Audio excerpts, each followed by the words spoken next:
반전의 뉴욕 증시였습니다. 오늘 국내장에서도 이러한 심리가 같이 좀 반영이 될 수 있을지 전망해 보겠습니다. 유한타증권의 송태영 과장입니다. 과장님 안녕하십니까? 네, 안녕하세요. 네, 자 주제부터 공개해 보겠습니다. 오늘의 주제입니다. 높은 소비자 물가지표 발표에도 불구하고 급반등. 나스닥의 변동폭은 무려 5% 이렇게 말씀을 해주셨는데요. 그야말로 롤러코스터 같은 간밤의 움직임이었습니다. 조금 더 자세하게 설명 부탁드립니다, 과장님. 네, 사실 시장이 100% 이해를 되지는 않습니다. CPI가 이제 발표가 되고 난 이후에 보게 되면은 이 프리마켓에서 선물이 1.2%였다가 마이너스 2.7%까지 내려갔었거든요. 그러면서 이제 장이 시작이 됐었었는데 이것이 장 중반에 이제 플러스 2%권역으로 올라오게 되는 이런 흐름이 나오게 되면서 확실하게 미국에서도 변동폭에 대한 부분이 확대가 되고 있다라고 보시면 될 것 같고, 일단은 갭으로 많은 부분 하락이 됐던 부분이 있었었는데 그것을 되돌림이 일어나는 일부의 쇼 커버링과 그리고 이 저가 매수 그리고 자사주 매입 이러한 부분에 의해서 많은 부분 반등이 나온 것이 아닌가라고 생각을 해볼 수 있는 것 같습니다. 그래서 일단 반등이 나오기는 했지만 이것이 정말 바닥을 잡았다라고 보기보다는 일단은 지켜봐야 된다라는 부분이 맞을 것 같고요. 이런 관점에서 우리나라 시장도 오늘 조금 지켜보셨으면 더 좋지 않을까라고 생각을 하고 있습니다. 내용에 대해서 조금 더 말씀을 드리게 되면은 이제 소비자 물가지수가 발표가 됐습니다. 사실 이것을 많은 투자자분들께서 계속적으로 기다려왔던 부분이었었는데 우리가 예상을 했던 것보다는 더욱더 높게 나오게 되면서 정말 큰일이 났구나라고 생각이 들 정도였었는데 그럼에도 불구하고 올랐던 부분이 있었었고요. 내용적인 측면을 보게 되면은 이제 시장에서는 그런 이야기가 나오게 됩니다. 주거비 관련돼서 상당히 많이 계속적으로 이 가격이 유지가 되고 있는 부분이 있게 될 텐데 이 주거비 관련된 이 지표를 보게 되면은 이것이 정말 가격 지표가 아닌 이 설문에 의한 부분에 의존을 하고 있기 때문에 주택의 이 시장이 안 좋은 것을 실질적으로 바로 반영하지 못하고 있다라는 이야기가 나오게 됩니다. 그래서 이런 부분을 조금 더 CPI 관련돼서도 지수가 안 좋았음에도 불구하고 그래도 완화시켜 줄 수 있는 요인이 아니었나라고 생각을 해볼 수 있는 것 같고요. 그 외에도 이제 보게 되면은 식음료라든지 이런 부분의 전기료라든지 이런 부분이 계속적으로 이 상승률을 여전히 높게 가져가고 있는 부분이다라고 보시면 될 것 같습니다. 그래서 이제 시장에서는 이 CPI 관련돼서 보도된 내용을 보게 되면은 이 월스트리트저널에서는 인플레이션 보고서는 11월에 연준의 75bp의 금리 인상을 확정 짓는다라고 보도가 나오게 되고요. 이 관련된 CPI 발표된 이후에 CME의 패드워치를 보게 되면은 75bp 금리 인상 확률 관련돼서 99%가 나오게 되고요. 다시 한 번 더 100bp 금리 인상 관련돼서 1%가 나오게 됐습니다. 그래서 그만큼 11월 달에는 75bp의 금리 인상을 거의 확정 지었다. 시장에서는 그렇게 판단을 하고 있는 것 같고요. 이제 블루베리 자산운용에서 나온 커멘트를 보게 되면은 이 9월 물가는 투자자들의 연준 피벗에 대한 기대감을 완전히 망가뜨렸다라고 이야기를 하고 있습니다. 계속적으로 우리가 바라고 있던 것이 연준 피벗이 나오게 되면서 사실상 베어마켓 랠리 이 부분을 기다린 건데 그런 부분이 다시 한 번 더 기대감은 무너졌다라고 보시면 될 것 같고요. 이 바클레이즈 같은 경우에는 미국의 기준금리가 내년 2월까지 5에서 5.25%까지 인상 예상이 가능하다라고 얘기를 하고 있습니다. 금리의 터미널 레이트를 사실 4점 후반대로 많이 얘기를 하고 있었는데 그보다 더욱더 인상이 될 수 있다는 걸 의미를 하고요. 11월, 12월에 75bp 인상 그리고 내년에 2월에 50bp 인상이 가능하다. 라고 이야기를 하게 되면서 시장 자체는 금리 인상 관련돼서 더욱더 가혹하게 눈높이를 설정하기 시작을 했다라고 보시면 될 것 같습니다. 그래서 이제 연준 위원들이 과연 어떠한 커멘트를 하게 될 것인지 그리고 이 FOMC 회의에서는 과연 점도표를 추가적으로 더욱더 올릴 것인지 여기에 또 이제 초점을 맞춰줄 수밖에 없는 부분이고요. 그에 따라서 향후에 지수에 대한 움직임이 상당히 달라질 수 있지 않을까 이렇게 생각되고 있습니다. 네. 자, 이것 때문에 이제 국채금리도 강하게 좀 반응을 했던 부분도 있습니다. 2년물하고 10년물 굉장히 좀 세게 움직였는데 이 부분도 좀 언급해 주세요. 네, 미국 국채금리 역시나 가장 강하게 올라가는 부분이었었고요. 미국의 2년 국채금리가 4.455%로 마감을 했습니다. 16bp가 올랐었는데 장중에는 4.5를 넘었었거든요. 그러면은 이제 시장에서는 4.5에 대해서 많은 부분 얘기를 하고 있었던 부분이 있었었는데 그거를 어느 정도 반영한 것이 아니냐라고도 이야기를 일부는 하고 있습니다. 하지만 아까 말씀드린 것처럼 금리 인상에 대해서 전망치가 다시 한 번 더 높아지고 있는 만큼 그런 부분을 조금 지켜봐야 되는 부분이 아닌가? 만약 연준에서 다시 한 번 또 눈높이를 올리게 되면은 사실상 그 시장에서도 더욱더 올라가서 봐야 되거든요. 그래서 그런 부분은 조금 지켜봐야 되는 부분이다라고 보시면 될 것 같습니다. 자, 또 이날 시장에서는 미국 내부적인 이런 내용도 있었지만 또 영국에 대한 소식들도 있었습니다. 그나마 이게 시장을 좀 끌어올릴 수 있는 재료였다고 하는데 조금 더 자세하게 알려주십시오.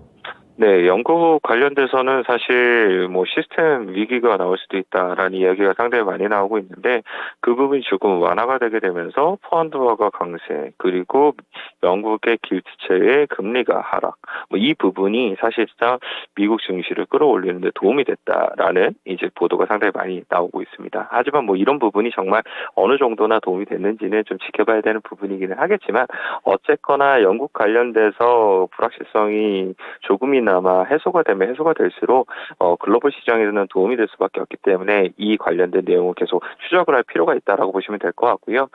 마켓워치에서 보게 되면은 커지카된 영국 재무부 장관이 논란이 되었던 감세안을 추가로 폐기하는 것을 논의하고 있다라고 보도가 나왔습니다. 그리고 더 타임스에서는 보수당의 고문들이 리즈 트러스 영국 총리에게 재원 조달 방안을 포함하지 않는 미니 예산안을 폐기할 것을 촉구를 했다라고 얘기를 하고 있는데요.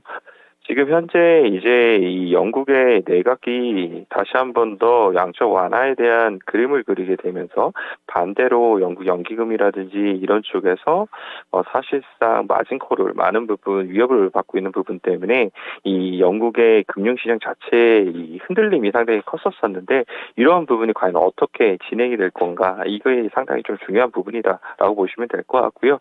이것이 많은 우려는 지금 이미 시장에 전달이 됐었는데 이것이 좀 조속히 더욱더 해결이 됐으면 좀 좋지 않을까 이렇게 생각을 해볼 수 있는 것 같습니다. 네. 자, 이럴 것 때문에 결국에 달러가 약세가 되면서 이제 관련된 뭐 기술주라든지 종목들이 전반적인 상승세를 보여줬었는데요. 반도체 쪽 분위기는 어땠었습니까? 필라델피아 반도체 지수 3% 상승했습니다. 사실 장 초반 보면 52주 신저가를 다시 한 번 더 대부분의 종목들이 갱신을 했었었는데 그것이 장 후반에는 대부분 다 플러스로 전환이 되었다라고 보시면 될 것 같고요. 어플라이 머티리얼즈도 한 4%, 인텔 4%, 그리고 마이크론 테크놀로지 4% 오르게 되면서 대부분 종목들이 4% 정도의 상승세가 나왔습니다. 그리고 실적을 발표를 한 기업 중에 하나가 TSMC인데요. TSMC 같은 경우에는 3분기 실적 관련돼서 EPS라는 매출액이 모두 다 예상치를 상회했다라고 보시면 될 것 같고요. 조금 더 내용을 보게 되면은 스마트폰 매출액이 25% 정도가 성장을 하게 되고 하이 퍼포먼스 컴퓨터도 한 4% 정도 상승 그리고 5나노 비중이 확대가 되게 되면서 ASP도 상당히 긍정적이었다는 평가를 받고 있습니다. 4분기 가이던스 관련돼서도 컨센서스 대비 더욱 좋은 가이던스를 제시를 하게 되면서 좋았던 부분이 있었었는데 사실 대만 시장에서는 TSMC 움직임이 그닥 좋지 못했었거든요. 그럼에도 불구하고 시장에서 확실히 이런 부분이 투자에 대한 분위기가 좋아지게 되면서 반등으로 변화가 되었다라고 보시면 될 것 같고요. 반도체에 관련돼서는 국내에서도 오늘 조금 더 기대해보자라고는 말씀을 드릴 수가 있을 것 같습니다. 그리고 이제 다른 빅테크 종목들을 좀 말씀을 드리게 되면은 넷플릭스가 한 5% 정도 상승이 나왔습니다. 이 다음 달 광고 탑재에 관련돼서 7불 정도의 요금제로 출시를 하겠다라고 얘기를 했었었는데 이 광고 요금제 관련돼서는 월가에서는 계속적으로 긍정적인 코멘트가 더욱더 많이 나오고 있고요.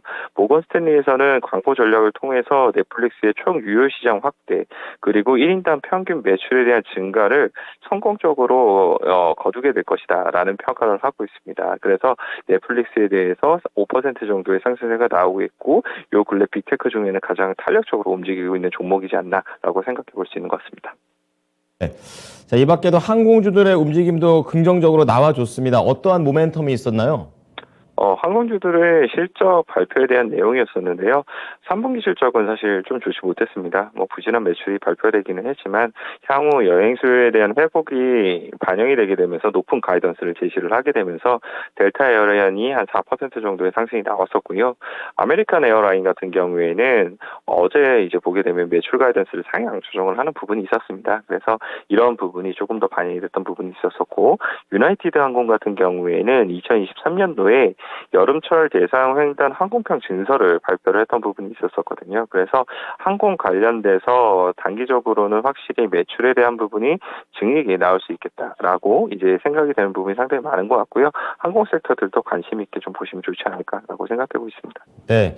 자, 오늘은 뭐 전반적으로 다 올라가지고 국내 증시에 도대체 뭐랑 연결해 봐야 될지 좀 헷갈리는 그런 상황입니다. 오늘은 두 종목 골라봤습니다. 공개합니다. 네, SK 하이닉스, 나스 미디어. 우선 반도체 쪽으로 보시는데요. 하이닉스부터 하나씩 좀 봐주세요.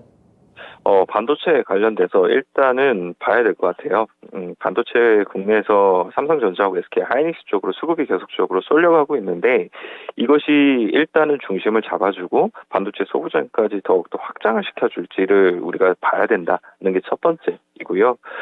반도체 섹터로에 대한 자금 유입 중에 지금 현재 이 두 종목이 91% 정도의 수급 집중이 있기 때문에 만약 오늘 반도체 섹터가 좋게 된다 하더라도 이 두 종목을 중심으로 올라갈 가능성이 상당히 높습니다. 그래서 이런 부분을 좀 지켜보셔야 된다라고 말씀드리고 싶고요. 다만 이제 SK 하이닉스에 대한 실적 전망이라든지 아니면 PBR이라든지 이런 부분을 생각을 해봤을 때는 0.9배가 81,000원 정도 되고 있습니다. 그리고 10만 원을 넘어가게 되면서 PBR 관련돼서는 평균으로 이제 회귀가 되는 부분이 있거든요. 그래서 지금 현재 가격이 95,000원인데 앞으로에 대한 이 밸류에이션에 대한 매력도로서의 SK 하이닉스의 매력은 사실 그렇게 크지는 않다라고 보시면 될 것 같고요. 이런 부분이 시장에 어떻게 영향을 미치는지 이거는 좀 지켜보자라고 말씀을 드리고 싶습니다. 그리고 다음 종목을 말씀을 드리게 되면은 나스미디어인데 이거는 아까 넷플릭스 관련돼서 이제 연동을 한 종목이다라고 보시면 될 것 같고요. 넷플릭스 광고 요금제 출시에 따라서 수혜가 많은 부분 기대가 되고 있습니다. 국내에서 최초로 넷플릭스 광고 상품에 대해서 설명회를 진행을 했던 부분이 있었었고요. 넷플릭스가 국내에서 미디어랩스와 관련된 파트너 선정 작업을 계속적으로 진행을 하고 있다는 점이 결국 나스미디어가 기본적으로 이 매출에 대한 부분이 안정적인 부분이 있었었는데 넷플릭스 거기에 플러스 알파에 대한 부분이 생겼다라고 보시면 될 것 같습니다. 그래서 나스미디어가 이 관련돼서 요즘 좋은 주가의 흐름을 보이고 있는데 추가적인 상승도 기대해 볼 수 있다. 이렇게 말씀을 드리도록 하겠습니다. 네, 오늘은 반도체하고 이제 광고 쪽, 스트리밍 광고 쪽이 되겠죠. 이제 나스 미디어 두 가지 종목 잘 보도록 하겠습니다. 한 주 동안 고생하셨어요. 네, 감사합니다. 네. 자, 오늘은 SK 하이닉스입니다. 이 시장 영향력, 방향성을 좀 타진하기 위해서 분석 차원에서 한번 지켜보자고 말씀해 주셨고요. 그리고 넷플릭스의 이 스트리밍 광고에 대한 모멘텀, 이런 부분들을 나스미디어가 얼마큼 끌어올 수 있을지 이 부분 함께 보시면서 시장을 한번 참여해 보시면 될 것 같습니다. 네, 지금까지 투자 판단에 도움이 될 수 있는 정보를 제공해 드렸습니다. 하지만 특정 종목의 상승과 하락을 보장하지는 않으니까요. 이 부분 참고해 주시기 바랍니다. 금요일 시장도 힘내십시오. 고맙습니다.